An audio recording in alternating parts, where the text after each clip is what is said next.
The Second World War started in Europe in September 1939 when Germany invaded Poland and the Allies declared war on Germany. It spread to the Pacific when the Japanese attacked Pearl Harbor on 7th December 1941. By 16 December 1941, they had landed in Miri. On Christmas Eve, they arrived in Santubong and marched on to Kuching. And Kuching fell to the Japanese on Christmas Day 1941.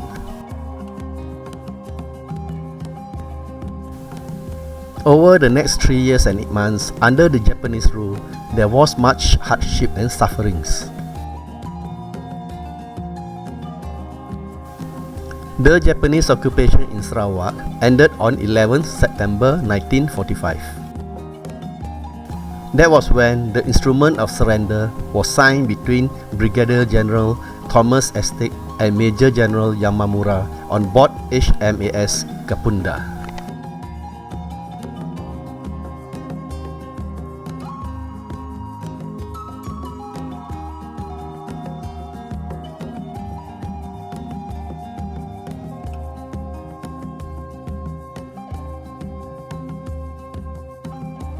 The descendants of those involved in the fight against the Japanese were back. They were here for a very special event.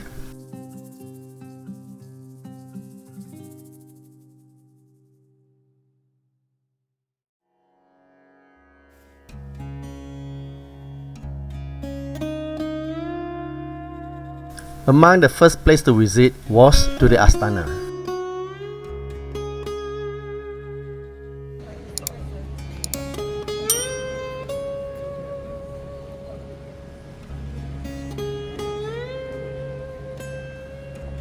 A scenic view from the Astana.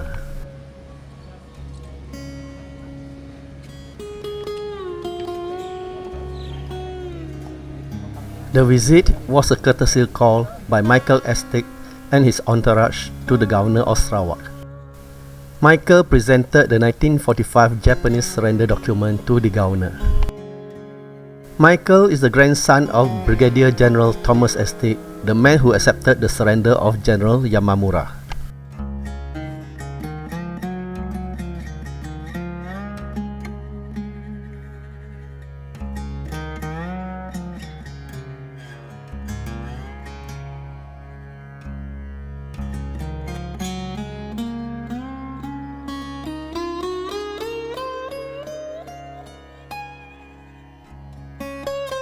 This is an original flag that was flown at the Astana back in the day.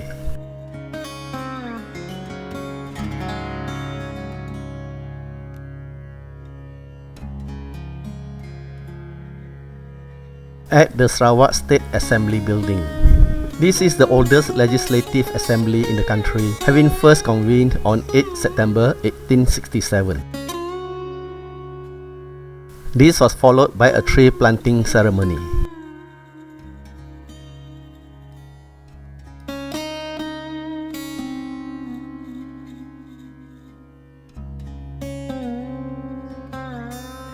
And a visit to the Broke Gallery at Fort Margherita.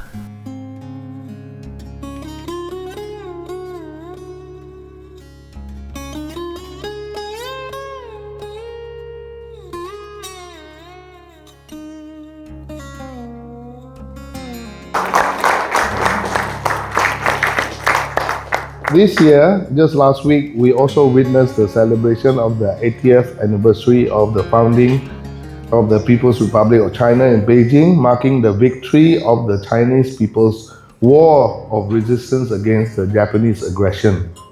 I was somewhat honored to be invited to attend the Grand Parade at the Tiananmen Square. While in Beijing, the Chinese government posthumously bestowed an award onto my late grandfather, Dato Sri Wee Keng Chiang, in recognition of his outstanding contribution towards the fight against the Japanese in China in the War of Resistance.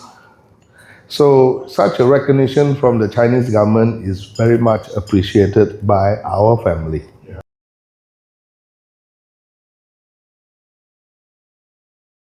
Exactly 80 years ago to this day, the signing of the Instrument of Surrender took place aboard HMAS Kapunda anchored at midstream. At this very point, 80 years later, an important commemoration was about to take place.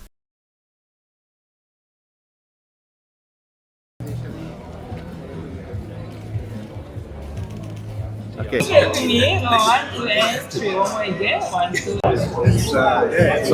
You watch the movie and you think, today's event is wonderful. The 80th anniversary of the Japanese surrender. That was then back in September 11, 1945. It is the day where we remember what happened, what took place before, and a reminder to all of us that we must not take peace for granted. We remember those who have gone through this, those sufferings. Those were the time then. So we must always remember this. My name is Michael Eastick. I am a grandson of Brigadier Sir Thomas Charles Eastick. This is a very emotional time for our family because 80 years ago today, my grandfather was here to liberate Sarawak and also liberate the Batu Lintang POW and civilian internee. It is starting to come to me that while that was important for our family, this was also extremely important for the people of Sarawak, who had been under Japanese rule since December 1941. We are so grateful for everything that's been done for us while we've been here, and so grateful for the hospitality that we have been shown. It is a great honour to be here. I'm Colin Highgate. My father was a prisoner in Batu Lintang, and the fact that the Australians turned up on the 11th of September 1945 made certain that nothing happened on the 18th, which was the dreaded day when they were going to exterminate all of the prisoners. And so I'm here because the Australians arrived on the 11th of September. And I was grateful, and I've thanked Michael Eastick personally for the timely arrival of his grandfather. And it means that my family exists. Yeah, this is a very important occasion for Sarawak and for Australia. We have a long history, and it starts at this time from World War II with Sir Thomas Eastick. We are from South Australia, and we're proud to be here to honour the service of Sir Thomas Eastick from South Australia. And from the surrender and the military administration in 1945, our association, the Malaya-Borneo Veterans Association, we look forward then to 1965 when the Australians came back to Sarawak during confrontation, 1965-66. And we look forward next year for a ceremony to mark the 60th anniversary of the end of confrontation. So we will be back in Sarawak next year. Hi, my name's Lieutenant Commander Chris Wardle. I'm the CEO of HMAS Cape Schanck. It's a privilege today to be here and represent the RAN at this commemoration ceremony of what is an auspicious occasion of how the RAN contributed and the partnership that we have and the deep ties that we have with Malaysia and Sarawak. Good morning, selamat datang, and we are at the occasion of the Bending Point, where the anniversary for the 80th anniversary of the Japanese surrender. And as you can see here, there's a very big crowd. So happy to be here, and so proud to be part of this occasion. Well, I feel it's great because we look at the number of people here with Australian, British, and as well as New Zealanders and people from KL. Tan Sri Leo Mogi and the wife also Puan Sri came all the way from Kuala Lumpur, and this is indeed a very historic day for Kuching and for Sarawak. Learn from the struggles of the past so that history never repeats itself. To find ways to share this story with our friends, our schools, and our community. To keep the spirit of unity, resilience, and freedom alive for generations to come. Let this anniversary be more than remembrance. Let it be a call to action so that Sarawak remains free, united, and peaceful, now and always. Thank you. shall not we weary them, nor the years condemn. At the going down of the sun, and in the morning, we will remember them. Respond. We will remember them, lest we forget. Thank you.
Thank you to the Corporal Sahadi bin Shahari and Lance Corporal Muhammad Faid bin Sani from the Royal Malaysian Police Band Sarawak.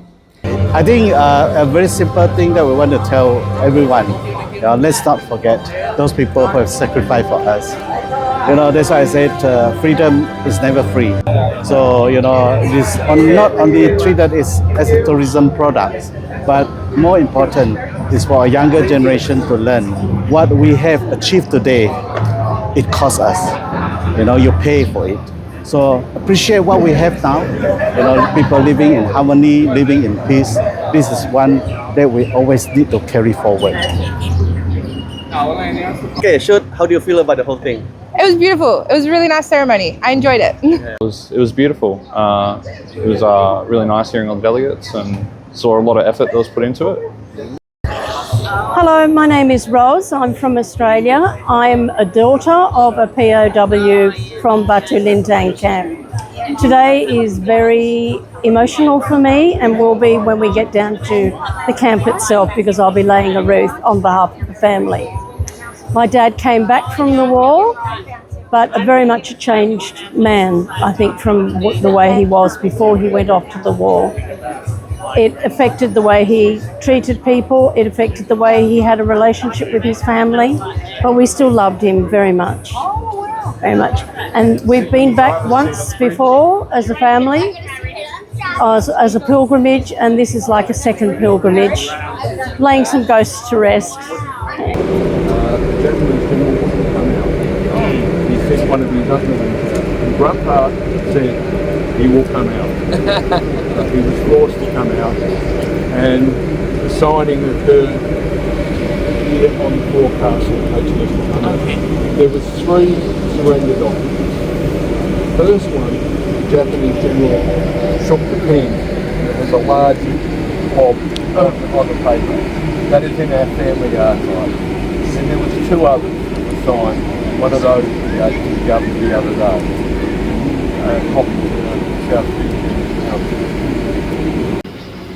Batu Lintang, also known as the Kuching Prisoner of War Camp, was a Japanese-run internment camp during World War II. From March 1942 to its liberation in September 1945, the camp held both Allied prisoners of war and civilian internees. It was originally housed in the British Indian Army barracks, with the Japanese expanding the site to cover approximately 50 acres. At its peak, the camp held about 3,000 prisoners. Life in the camp was brutal, with severe food shortages, diseases, forced labor, and little medical care. Over 2/3 of the 2,000 British prisoners of war held here perished during their captivity. But despite these hardships, the prisoners secretly operated a radio receiver for over 2 years, allowing them to follow the progress of the war, which was a vital source of hope, even though discovery would have meant certain death.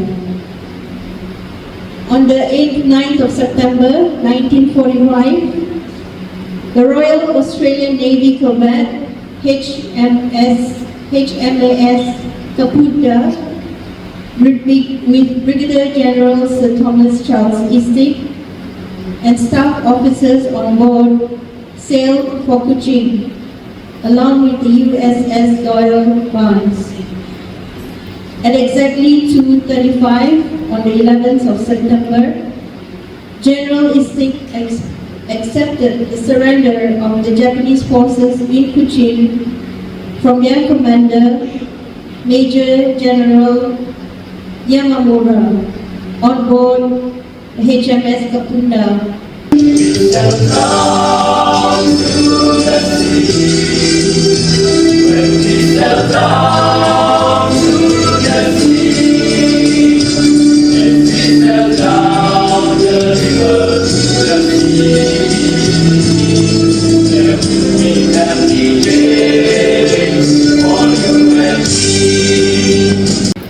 Immediately after that, the Australian 9th Division troops arrived here in Batu Lintang at 4 p.m, accompanied by a few American naval officers.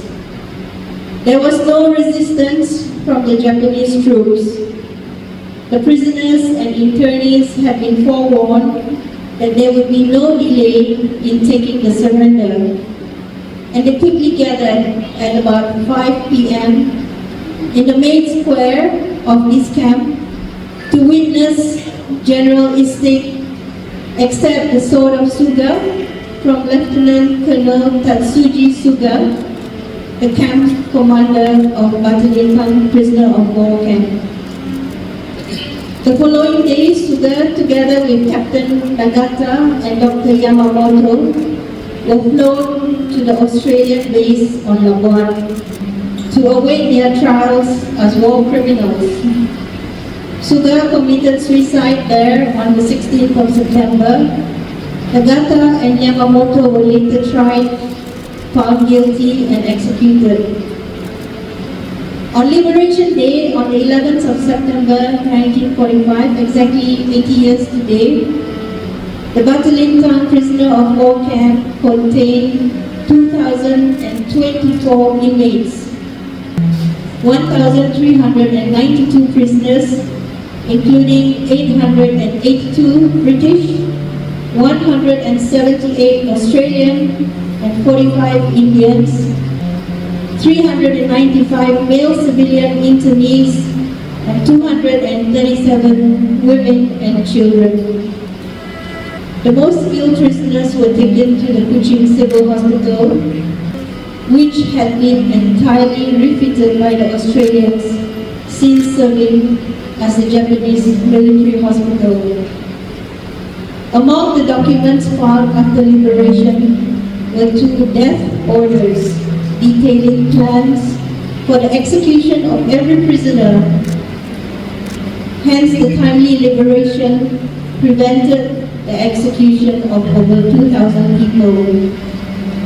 In 1948, this site became home to a teachers training college, which continues to operate today as one of Malaysia's oldest training institutions.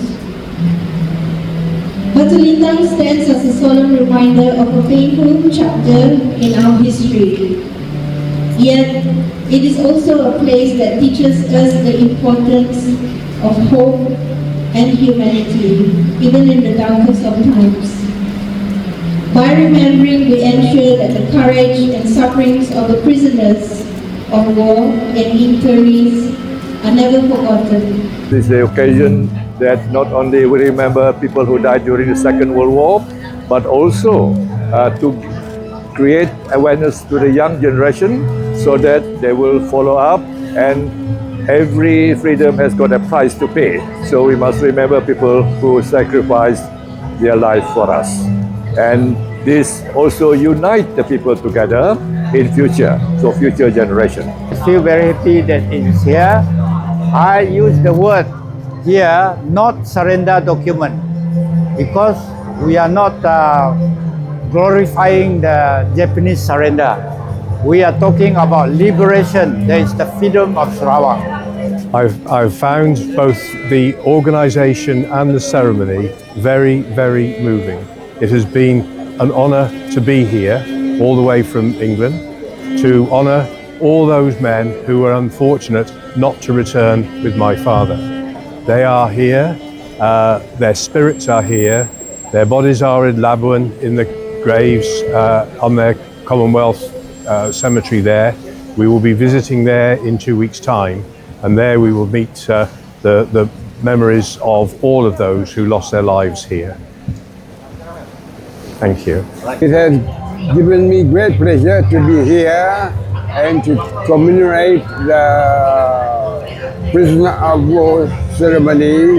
Being a prisoner of war, it is different from listening to what people say. You are a prisoner of war. You feel a prisoner of war.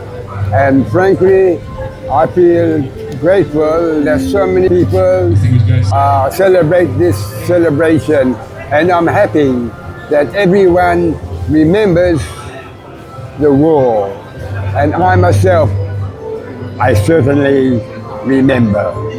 How do you feel about today's ceremony?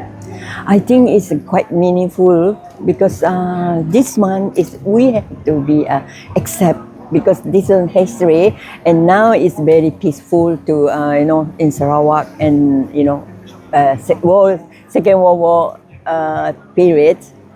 Of course, it's you listen. That is what they are mentioned, and during Second World War, it's a sad story. But this is a history, and we have to accept. So, as a Japanese and attending today, I mean, it's okay for you? Oh yeah. To me, it's really great. It's peace and harmony. It's part of them. For reconciliation. Reconciliation. Yeah, that words. Yes. You must be, it's accepted now, and I'm happy to join today's event.